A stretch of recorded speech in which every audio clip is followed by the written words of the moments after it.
Delhi police का geometry का question देखते हैं। क्वेश्चन है 2 circular gardens with radii 8 metre and 6 metre are placed in a park 30 metre apart centre to centre. मतलब कहने का मतलब ये है कि एक ये सर्कल है और एक ये सर्कल है, इसका रेडियस मान लो 8 है, इसका रेडियस मान लो 6 है। वो कहते हैं इनके जो सेंटर्स है ना उनके बीच में जो डिस्टेंस है वो है 30 मीटर। वो कहते हैं the designer wants to place a fence along the transverse tangent.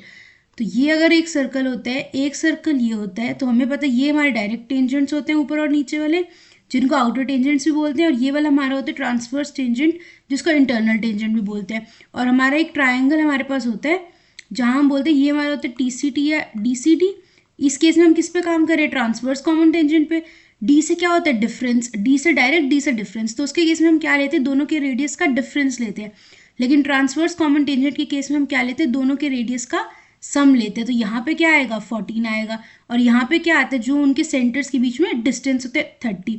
तो इस केस में अब TCT निकाल दो, कितना आ जाएगा, under root of 900 minus 196 which means under root of 704। और ये किसके बीच में, 27 का स्क्वायर 29 एंड 26 का स्क्वायर 676, तो ये आएगा 26.5 के अराउंड। तो इसलिए हमारा ट्रांसवर्स कॉमन टेंजेंट इस क्वेश्चन में क्या आएगा, 26.5 approximately. Subscribe to simplify SSC with Nandita for more such questions. And हमारी दिल्ली पुलिस के क्वेश्चंस की सीरीज चल रही है करंटली, तो आगे पीछे के जितने भी शॉर्ट्स पोस्ट हुए हैं उनको भी आगे देख लीजिएगा।